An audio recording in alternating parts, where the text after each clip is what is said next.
everyone, and welcome back to Design to Connect. If you're new to Design to Connect, this podcast is all about questioning and critiquing our current ways of looking at architecture and practicing architecture. And our season 2 is mainly focusing on cities, the future of cities, different aspects of cities, and of course, connecting with people who are using their design understanding to improve the situation of their cities and really to create a positive impact. Our today's guest is working on a topic that a lot of you must have heard about. This idea is the 20-minute neighborhoods. I remembered from the first time that I heard about it, I heard about this idea. I really fell in love with it, and I can't wait to learn truly about this topic, not just read LinkedIn posts about it from our today's guest, Gemma Hyde. Gemma's work focuses on supporting local authorities and other organizations to create healthier, active environments, which includes promoting and supporting implementation of TCPA's 20-minute neighborhood guide and its wider work on reuniting health with planning. Gemma has a master's in urban planning and rural planning, and she has a postgraduate diploma in public health. And she has had experiences working as a planner and also working with local governments and non-governmental organizations in planning and public health. I'm really happy to have you here, Gemma. Welcome. Oh, thank you very much. It's really good to be here. Great. So how are you today? How's everything? Okay, all right today. The sun's come back out, so that's quite nice. And almost the end of the week as well, which is also a bit of a bonus. Yeah, that's true. I completely forgot about it. Yeah. Looking forward to the weekend, really. Okay, so just to start, I wanted to ask you about your current role in TCPA. Can you maybe start with telling us a little bit about the garden cities, the idea of the 20-minute neighborhood, and what are their positive impacts on our health, on our economy, and our life in general? Sure. As you mentioned, I work for the Town and Country Planning Association. So we're a charity. We've been around for quite a long time, over 100 years. And yeah, so been in this space for a long time. And we were founded by Ebenezer Howard. And he wrote back in 1898, he wrote quite an important piece of writing from our point of view called Tomorrow, A Peaceful Path to Real Reform. And he was really a social reformer, but a very sort of practical idealist. And he got interested in how the environments that we live in sort of shape and affect people's health. And he was very concerned about with the industrialization in the sort of late Victorian era, and how lots of people were living really unhealthy lives in crowded cities with a lack of good housing options and all the sort of environmental pollution from factories. And he was, thinking, well, actually, there must be a better way of sort of creating places for people to live that support their health and make them happy. And so he founded what was then the Garden Cities Association, and has then subsequently become the Town and Country Planning Association. And my role is really focused around healthier placemaking. Mm-hmm. So I work, as you mentioned, really, I work on sort of supporting local authorities in England mostly, thinking about health and wellbeing and planning policy and how that fits together, but then also around this 20-minute neighbourhood concept. So we launched our guide to 20-minute neighbourhoods back in 2021, and that was really in response to COVID, and that's the first time of probably a few times that word's going to come up, but it was that response to we couldn't go around doing our normal work because local authorities were very busy doing COVID response. So we had a bit of time on our hands all of a sudden to do something else or to apply some research and thought to something else. And we'd been aware of the 20-minute neighbourhood concept or the 15-minute city concept. And suddenly as well, because of lockdowns, lots of people were being forced to live locally in a way that they had never done before. And so it just seemed like a really great opportunity to look at this sort of concept and see how it might apply specifically in the English planning context. and try and do the research. We talked to Australia, we talked to Melbourne, we talked to Paris, we talked to Portland in Oregon. So we really want to try and learn some lessons and then see how that might translate into the English context. So that's what I do. So it's a lot of it's still a lot of promotion and talking to people. It's quite a young concept in England, particularly. And so there's lots of authorities and people interested in it, huge amounts of interest, and lots of people sort of looking at it and trying to figure out what it means for them and their place. And sort of we're beginning to see policy come forward. And so that's sort of where we've really got to with, how that could work here at every level. So thinking about how that might work at national policy level, and Scotland has certainly forged the way in that regard with their National Planning Framework 4, which explicitly mentions 20-minute neighbourhoods. The English planning national context is a bit messier, but there may be opportunities to push harder for something like the 20-minute neighbourhood concept to be put into place. And then we work with local authorities, and we also work with quite a lot of community groups who really resonate with the idea, a bit like you were saying. It's sort of fascinating and intuitively makes sense to a lot of people. So there's this sort of top-down approach, but there's definitely a bottom-up approach as well. And people really see how it fits together with other things they care about, like climate change, like biodiversity. And it's bringing all those ideas into under one umbrella or into one framework that people might be able to then think about and implement at a local level.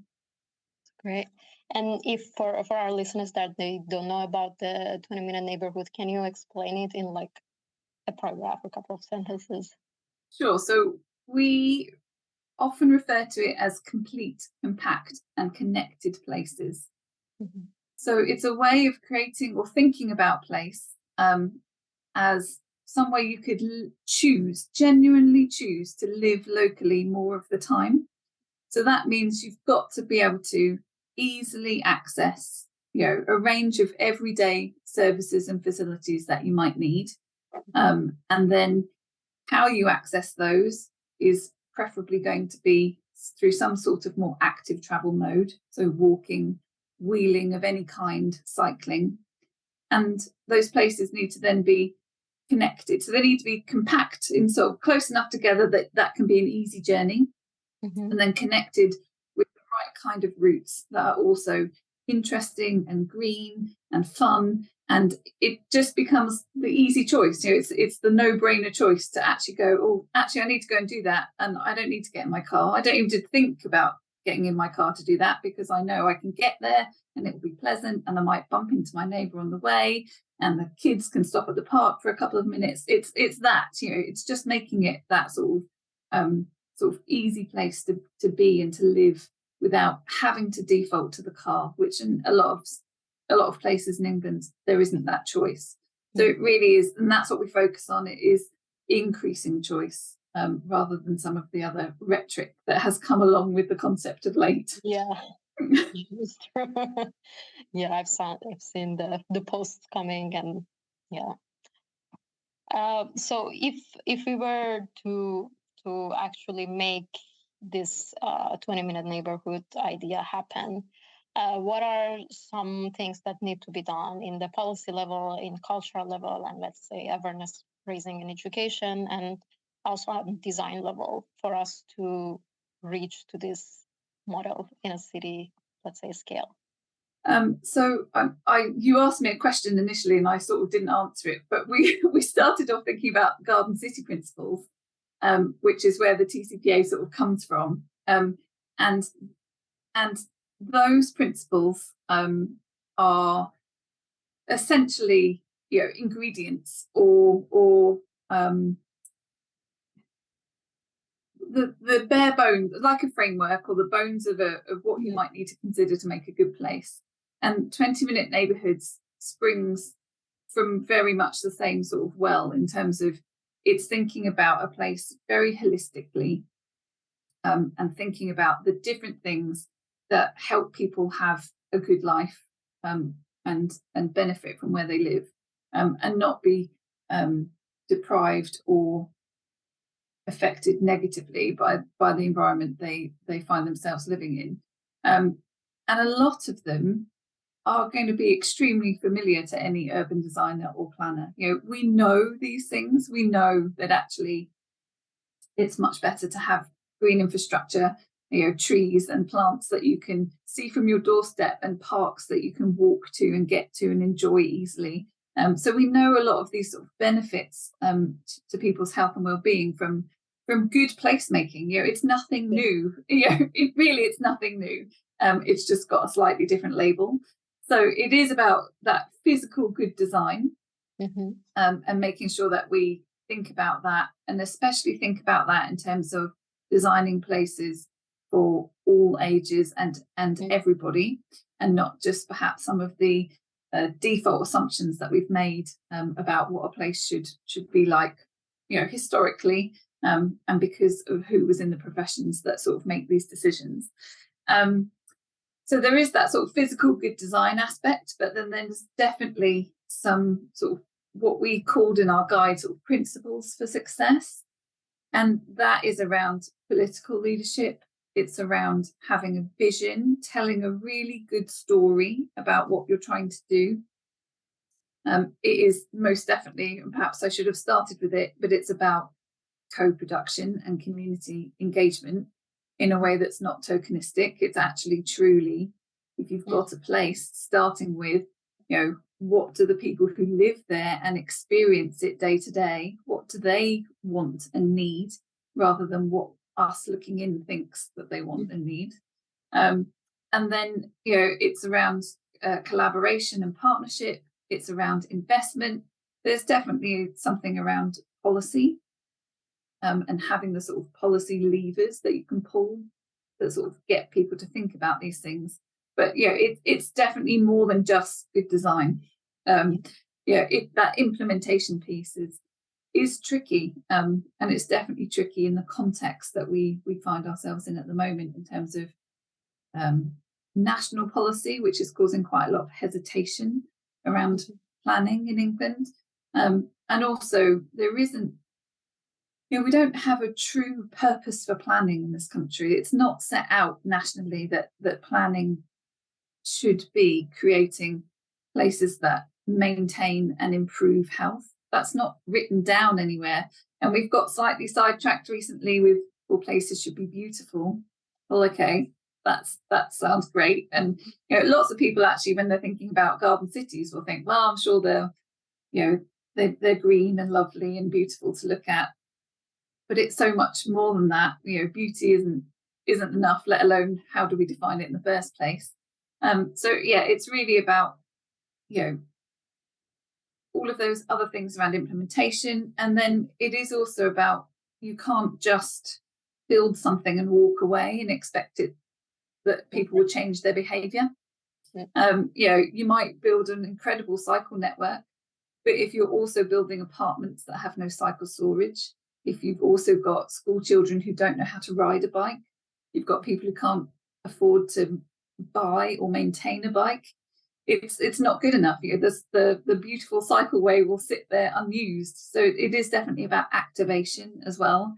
And I think some of these things, we quickly get away from planning and design and architecture. And so that can be a struggle for some people to sort of go, well, I can do this bit, but that bit's beyond my remit. And that's why that collaboration is so, so important. Very true. And like, if we want to say, talk about like the relationship between the 20 million neighborhoods or 15 million cities and the resilience of the communities that live inside them, how would that work? Like, let's say if there was to be another pandemic hitting, or let's say in facing the issues that come with the climate change, how would a 20 million neighborhood differ from a normal today mainstream neighborhood? Yeah, that's a really interesting question. I think for me, I would probably bring it back to connection. So, being well connected physically and socially with your community, would make it easier for people and communities to cope with sort of challenges, and it increases people's opportunity to have networks and to access support. And I think we regained some of that in COVID, actually. I mean, there are lots of wonderful stories about, communities almost re-establishing connection that had been lost. And so if you've got people that are spending more time locally, and there is just something about, if you're going to get out and walk somewhere, you are going to bump into your neighbours, and that might just be a smile, but actually it might also be a conversation, and the relationships that grow out of that, and the recognizing, that other people have needs, and that you might be able to help or be helped by your neighbours, and is really important. So I think that's probably how I see it. I think there's potentially another element to that as well, and that one of the features that we've put in our 20-minute neighbourhood ingredients list is around keeping jobs and money local. And there's definitely something about money staying more local to where people are. And it's that support of local businesses, probably independent businesses. So if you've got your a little independent coffee shop in your neighbourhood, or an independent shop of some kind, then that money stays local, and the owners of that shop send their children or pay for their children to attend the sports club, and then the people who run the sports club, it's all much more of a circular economy in a local area. And I think that also helps to connect people, and people can be more resilient to challenge, potentially. So true. Oh, that was nice. And can you tell us about also the effects of 20-minute neighborhoods on the isolation of certain groups? Because right now, how the cities, especially big cities, work is that sometimes like certain groups or certain socioeconomic backgrounds are living in similar neighborhoods that sometimes, because of that, let's say, concentration, the safety of space is decreased. For example, we always hear, especially in big cities, don't go to that neighborhood at night, don't walk there alone at night.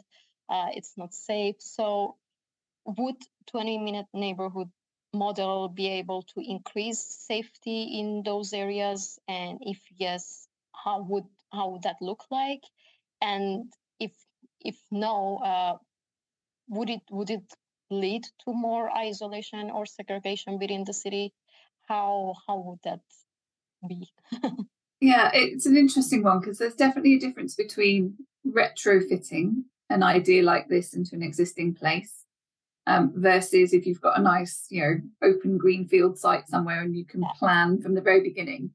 So obviously, I think if you're planning from scratch, then that sort of mixture of housing type and tenure, and increasing the ideas around things like intergenerational housing, you can plan those in from the very beginning. I think where you're retrofitting and maybe you've got some of those existing challenges, it's around taking the opportunities for redevelopment when they come. So actually quite a lot of big regeneration projects are great opportunities for a concept like this to sort of be thought about and used as an organising principle or a framework, and thinking about how you might respond.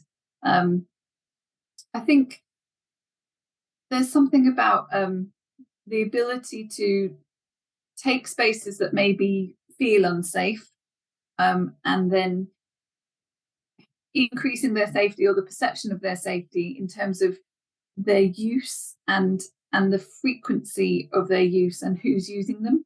So let me try and unpack that a little bit. So it's about, actually, if we're having neighbourhoods, there might be sort of a more mix of uses that maybe extend. So maybe you've got a co-working space, and you've also got sort of shops and sort of leisure facilities of some kind, and even public squares or village greens, in it, and it's making those spaces inviting so that you get a mix of users that come along of all ages and will spend varying amounts of time in the spaces, and therefore they feel safer because there's more people there. and you know that you've got more observers, and there's more types of activity going on. So there's sort of just people getting on with everyday chores and tasks, and then there's the people who have just sat down to take a few minutes to enjoy, the people watching opportunities, and the and resting or enjoying that space from a mental health point of view. And I think it's developing spaces more in that direction. Housing, and this area is only for maybe it's got some shops in it, or it's more industrial. The industrial one's slightly different, but it's just having a mixture, and people mixing as much as the uses being mixed. And then you've also got the temporary uses. So you might have a market that's there on a certain day of the week, or you might have things like community libraries of things, or pop-up spaces that also just bring a place alive in a different way, so that people are there. And I think in terms of the segregation point,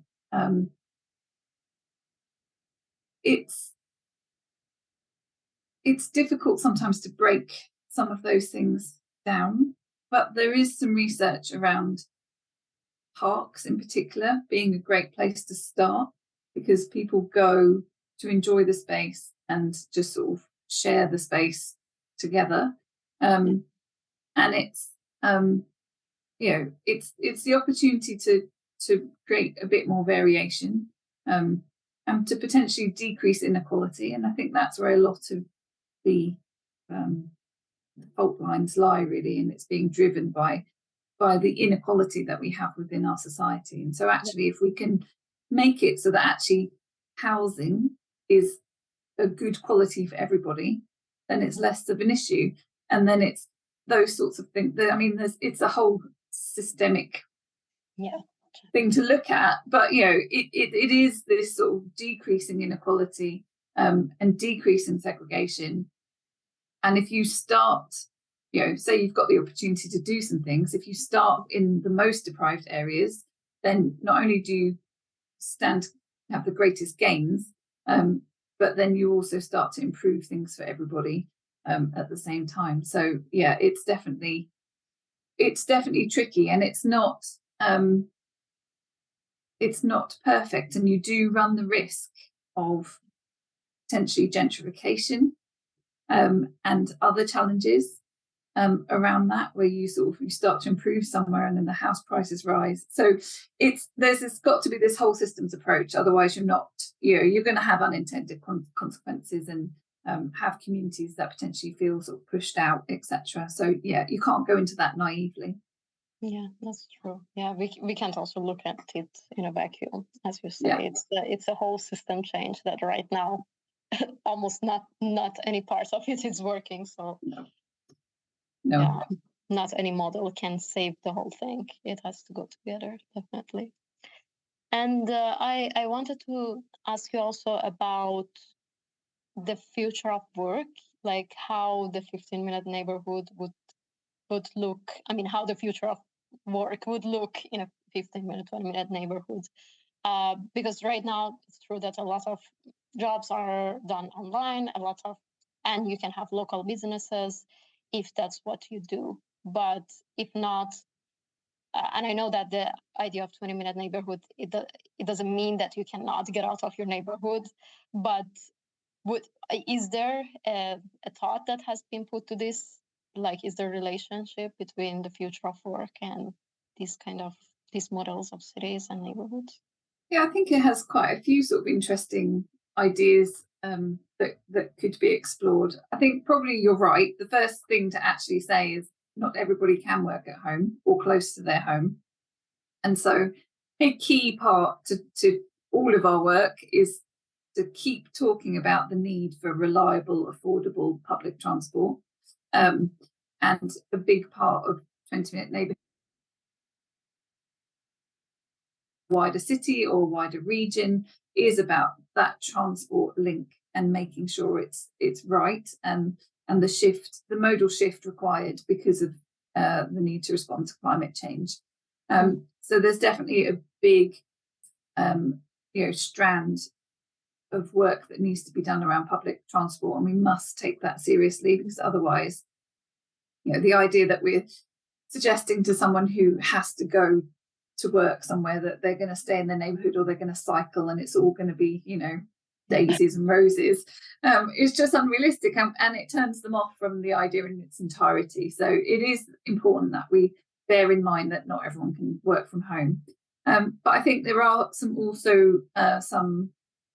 interesting thoughts going on for businesses in terms of the effect of home working if they have a large headquarter office somewhere, and whether or not you create satellite offices, which would be more located in 20-minute neighbourhoods or sort of closer to people's homes. I think there are some interesting thoughts around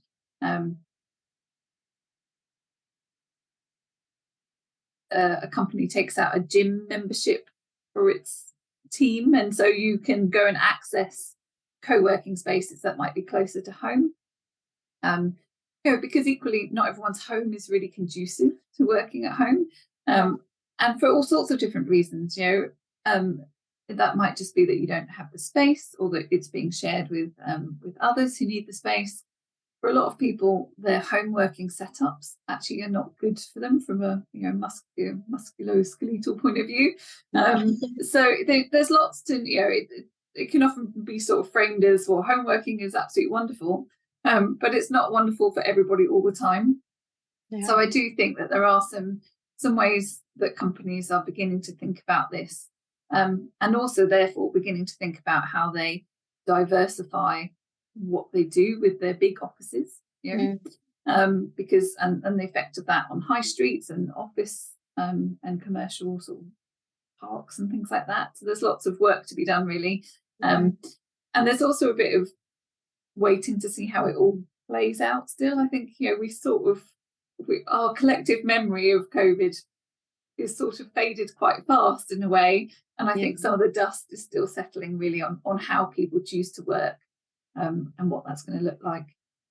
But I think the other part of that too is that companies are thinking about their climate impacts, and if they're asking people to travel to work, well, that has climate impact, and so they're also thinking about, from a corporate responsibility point of view, how can they better support, so that people aren't having to drive in, and support people's sort of health and well-being, mental health and well-being too, if they want to sort of work from home or have a better sort of balance around school pickups, and it's opened lots and lots of conversations in that regard. So again, it's much less about something that we might do from a built environment perspective, but it maybe is something that we need to be thinking about from a house design point of view.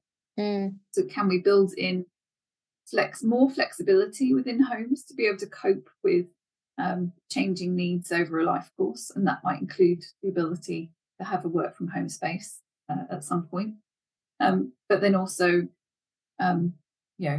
uses of buildings, and how flexible can we be in a way that still sort of provides oversight and protection, but how flexible can we be in terms of what building can be used for, and responding perhaps slightly more in a more agile way to changes in sort of society and culture.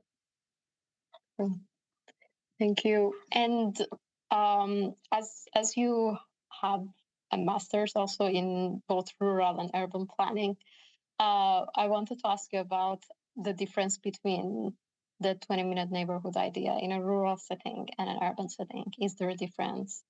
And how would it look like? Yeah, I think there is a difference. So ever since we launched the guide, every time I've ever spoken about it, somebody always says, but what about rural places?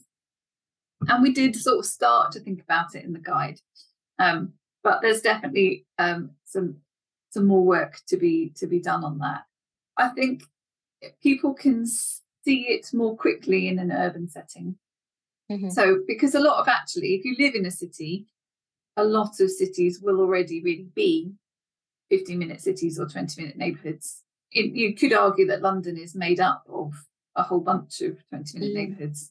And so if you're in that context, then you get to choose actually from a whole host of different ones that you might be able to get to quite quickly and easily. We could work on how you get there and cycle lanes and taking some of the cars out, but it sort of makes sense in that context. I think in rural areas, there's just a different set of challenges. I think one of the most immediate basic challenges is actually the language. So if you live in a village, you probably don't consider yourself a neighbourhood. And you certainly, you hear the 15-minute city concept and you think, well, that's not for me because I live in a village. So there's immediately some language around that probably needs to be looked at. And that might be that you start to talk about communities rather than neighbourhoods. So it's just it's simple, but it's actually quite effective to keep the conversation going. And then it's going to be about, well, it's not realistic to think that every small rural place can support a whole list of services and facilities that people might want. So how do we do that differently? And it might be that you have a nearby market town. And so the expectation is that people will travel to the market town, and they might have to do that by car because rural public transport is probably even worse than anything else. So yes, we should improve that, but let's also be realistic in the short term. So it might be that you travel to the market town, and once you're in the market town, that's your 20-minute town, and you can then get out of your car and walk and have a pleasant time doing all your chores and accessing the things that you want to do whilst you're there. Another way of looking at it might be to try and form clusters of settlements. And so you look to improve the connections between those settlements.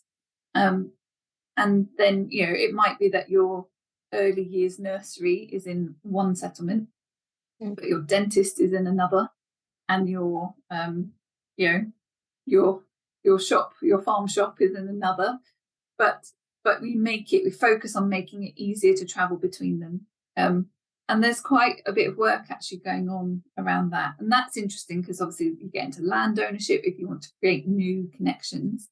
And there's a whole thing around country roads and how they aren't conducive to walking and cycling, even horse riding, because they're fast and they're narrow and bendy and they don't feel safe and they're not lit and all those sorts of things. So there's just a whole bunch of different challenges around that. And then the other way of looking at it is to go, well, rather than moving people to the service, can we take the service to the people? So it's the direction of the transaction. And we have lots of examples of that already. So in England, you'll have a mobile library service. So the library is in a van and the van goes to the village. We don't expect everybody to get in their car to drive to the library in the town. And there are lots of ways you might explore that with all sorts of different services. So it might be some sort of health service, GP service. It might be the post office. It's mobile banks. And it's sort of just thinking about it in a really, it's the chance to innovate actually in quite an exciting way. And often, once you've done those things, you might find that you can reapply them to urban contexts. So in Somerset, there's a micro provider scheme that links local carers with local people who need care. And what that does is it means that you've got local connection, you have better relationships between the people who sort of need support and the carers. And it means the carers don't drive as far because they haven't got to drive a long distance to get to all of their clients. And actually that sort of scheme could work equally well inside a city as it does out in a rural context. So I think we'll see a lot more innovation in this space coming up. And if I may plug, we've got a webinar about this very thing, about rural places and rural expressions of 20-minute neighbourhoods on the 29th of June, which is free to attend. So if anyone wants to join us, they're very welcome. That's great. Okay, 29th of June. I hope the episode will be out before that. Otherwise, if not, then the recording will be on our website afterwards. So people can always go to the website and catch up. So that's fine. Great. Okay, before posting, I'm going to ask you about the link of that Great. Thank you for sharing it. So now that we talked a little bit about the 20-minute neighborhood, I wanted to focus a little bit about on your background on health. So it seemed to me such an interesting intersection of experiences and expertises. So I wanted to ask you, why did you decide to kind of become expert in these 2 points, and how your background in public health is helping you with the work that you're doing right now? I'm flattered that you think I had some grand plan. What happened was really I started in public health and fell into planning is how I Okay. is how I describe it to people. So yes, I was interested in public health from fairly early on when I'd started sort of my working career.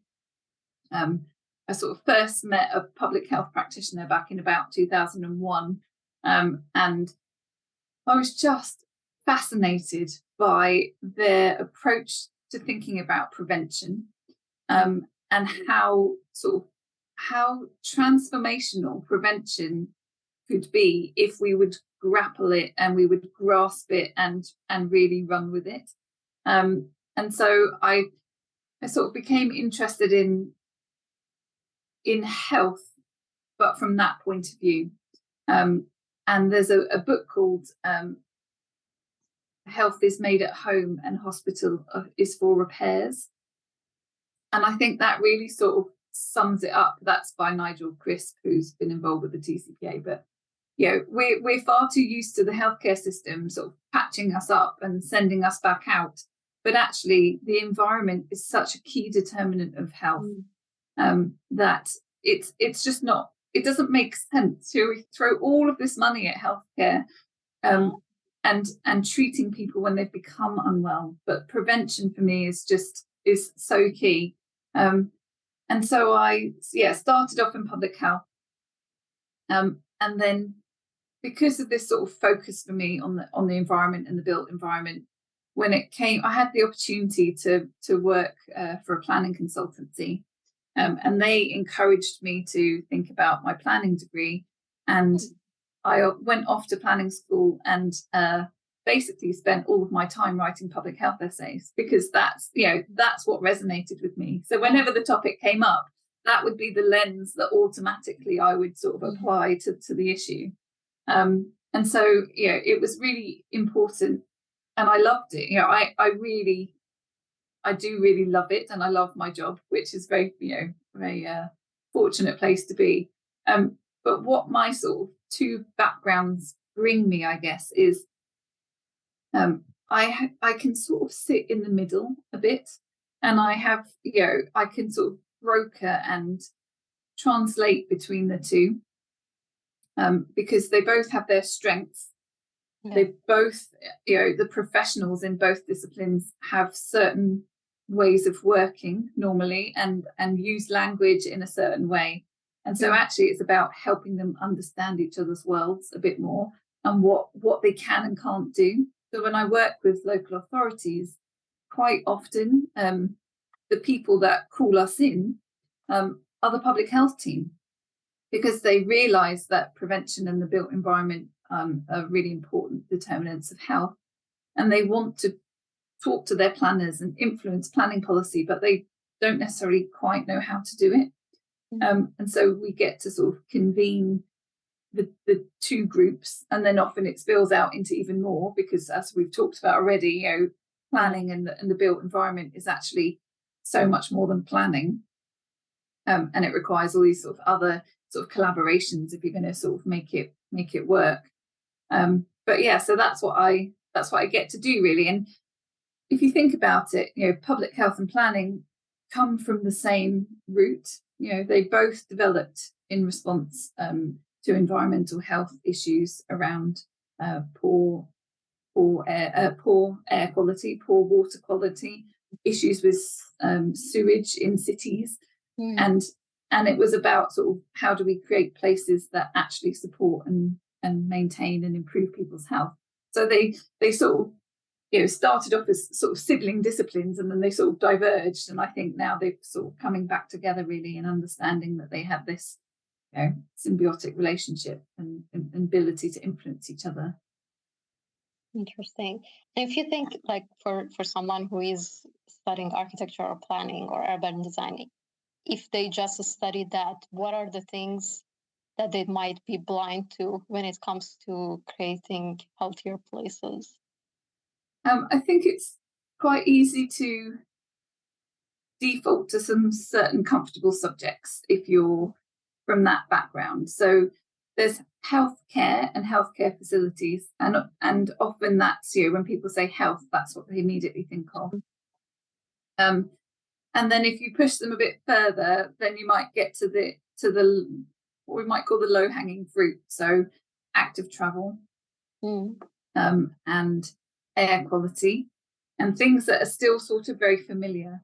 But when you push it out towards things like mental health and building social cohesiveness and connection, and even things like the food environment, they don't necessarily come naturally as topics that you've been taught, or things that you would be able to necessarily quickly and logically join the dots between what you do and those things. And I think that's sometimes the bits that's probably still missing in our education around planning and urban design. I think it's definitely improving, but I do think there's still quite a lot more that could be done, just to expose people to some of this thinking and some of the things, some of these links, and actually how these interactions and interrelationships that could be affected, so that we're thinking about it. We're thinking about it when we design something, or we're thinking about it if you're a development management planner and somebody's applied to do something, and you have the ability to critically apply thinking around health in its broadest sense to what you're looking at, and the potential implications of that. But then also, completely and utterly, having the confidence to go to your public health team and say, actually, I'm not sure about this, you're the experts, because we can't expect every planner or every designer to be a public health expert. So it's about having those relationships and really utilising them. Yeah, I actually wanted to exactly ask you this, like, what kind of partnerships need to be made, or who should planners talk to in order to make healthier places? Like, who do you think should be on the table? Who are the well, the slightly glib answer is everybody. So, I know, but to steal from Hollywood, I have a bit of a thing now for saying everything, everywhere, all at once. And I do just really feel like, the more voices and expertise you can have around the table, the better. And yes, there has to be a practical working out of that. So I'm not being naive, but we really do have the opportunity to do a lot better. But we need to just accept that the problems we're trying to solve now are complex, and we've sorted out the easy stuff, and we're left with the sort of the difficult things. People with long-term health conditions, things around obesity has been in the news again in this country this week, and it's just so much more complicated than a lot of people are even willing to recognize, and you need all sorts of different expertise, information, lived experience in order to really understand it and have any chance of finding that sort of point or intervention point that could actually truly see something transformational happening. And then there's the sort of challenge of, we think about health at a population level, but that still doesn't mean that you're going to help every single individual. So it's got to be everybody, but it's also, so much of it is around relationships. So I would always encourage planners who are interested to go and talk to the person in public health that's perhaps working on obesity or wider determinants of health. And, that the public health practitioners go and befriend the planning policy officer. Yeah. And, and there is this dialogue around, this is my world. This is your world. I can upskill you and help you understand this bit of my world. And then we can see how we can work together. And, bringing in highways and economic development and, children and young people and older people. I mean, it is everything. And that's difficult. And some people find that really hard and it turns them off because it's so complex. They can't wrap their head around it and it causes sort of inertia. But it is, I think that's where something like the Garden City Principles or 20-minute neighbourhoods can actually unlock some of that, because it lays out a framework for you to think, okay, it gives you a starting point. It opens a discussion. I'm going to think about these things. And then you might add to them. So you're just increasing your own complexity. And that's great. Go right ahead. But it at least gives you a way of thinking about place in a way that it's not simplistic, but is holistic. And I think that's really important. Sure. Thank you. So I have two a little bit philosophical questions to finish with. Sorry, okay. Do you have me? Because Yes. you got 1 second frozen. Okay. So I first wanted to ask you, why do you think like such changes in our societies are considered as good to have still and not as necessity, not as the main thing that we are fighting for in the policy area, not as the main changes that need to be made, or even, let's say, in the media world, it's not the main things that we talk about. They are good to have, they look nice, but they are not our main focus. I think there is still a tendency towards siloed thinking and only considering one issue at a time. And I can understand that, if people are busy and just trying to get on, making it through a cost of living crisis or dealing with ill health, it's very difficult to look upstream and to think about all of these big things that actually they may feel very powerless to influence, and think about how does that apply to me, when actually I'm just really concerned about the fact that you want to put in a low traffic neighbourhood, or that you are planning on building or developing this piece of land over there. So there's definitely the case that we tend to boil things down and we make headlines out of things, and we all know that it's much easier to make a headline than it is to create something that's a well-balanced, looks at all the arguments, looks at the evidence, and then comes out with an opinion. So I'm not quite sure how we got here, but it's definitely a reality that we're living in. And I think you alluded to it earlier, the whole sort of 20-minute neighbourhood concept has got wrapped up in some really interesting other ideas around really around lack of trust in institutions, which I think had probably started before COVID but got worse. As people sort of tried to make sense of COVID and reacted to it in different ways. And this change is hard. Change is really difficult.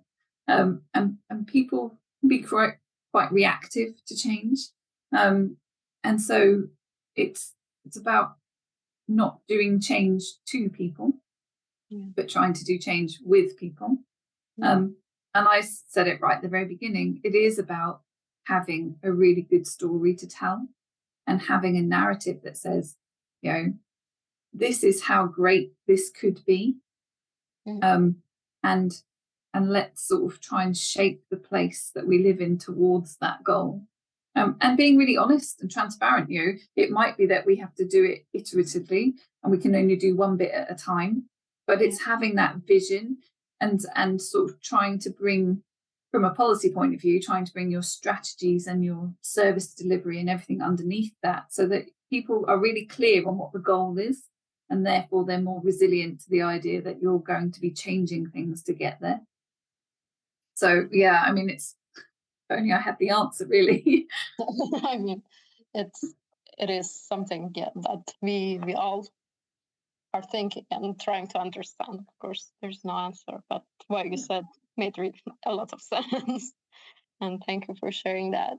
And just wanted to wrap up with asking you about why are you doing the job that you're doing, and what do you hope to see at the end of your career? Like, what change do you hope to have made?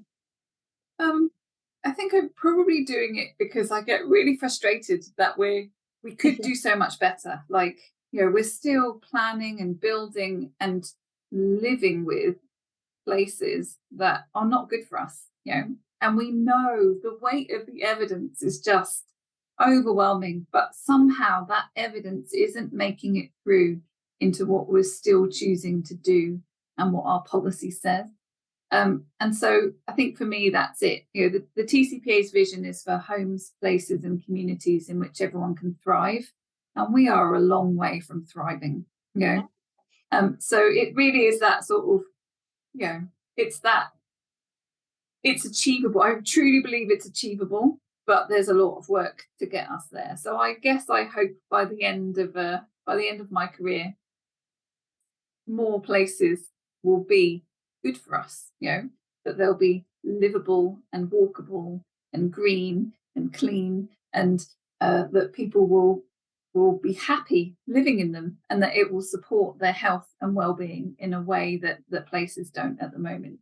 So it really is that sort of whole systems, holistic approach to place that I hope has moved from what you just said. It's like, oh well, that sounds lovely, into actually, this is how we're tackling this, and this is what we're actually doing. So that's what I sort of hope, really. It's that shift from what we are doing to what we could do, and I think that's a shift for policymakers. It's a shift for people in the professions that sort of influence the built environment in particular, and designers, but it's also a shift in culture as well. So yeah, and I think the other thing I really hope for is that we take a really positive lens on places for children.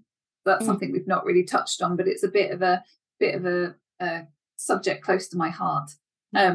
Is that we should be doing much better for our children in terms of where they grow up, and can they go and have independence to get to school, and can they access greenery and all that sort of stuff. So yeah, that's also something that I hope to be able to do more on and push harder, because if you look at planning policy in England, I think children are mentioned once in the planning policy framework, and that's in relation to housing, and that's it. And I just think, in terms of ways of encouraging people to change, I think actually children and young people as a way of motivating people. It's hard to argue with, we're going to make it so your child can play outside. Yeah. Well, who's going to who wants to argue with that? So so I think that's something that we're missing, and we could do more around. These are all amazing, and I really hope that you can see the fruits of your work. Thank you. We can all see this happening. Thank you so much, Gemma. Is there anything else you would like to share before? No, I mean, if anyone's interested, I really did a bad job on the history of the Garden City movement, but all of that, we have lots and lots of information on our website, so I'd really encourage people to go and take a look. It's just tcpa.org.uk. Whole libraries of things. So yeah, please do take a look, and hopefully people will join in our mission. We're also a membership organisation, so you can join too. Sorry for the sales pitch, but it's also possible. So so you can join as an individual member, or if you work in an architecture practice or a business, you can join as a corporate member as well. But if the TCPA sort of vision and values and what we want sort of chime with you, then we'd encourage you to think about that too. Thank you, Gemma. Yeah, for sure. Check Gemma's LinkedIn profile and also TCPA's website. They have lots of interesting blogs. I spent one day in the website and I was just amazed by the amount of interesting information. So make sure to check that out. And if you enjoyed what you listened to, make sure to follow us on Design to Connect on Spotify, LinkedIn, Instagram, recently Twitter, YouTube, and all those, the sea of different social media channels. Thank you everyone for listening and talk to you guys soon. Thank you, Gemma.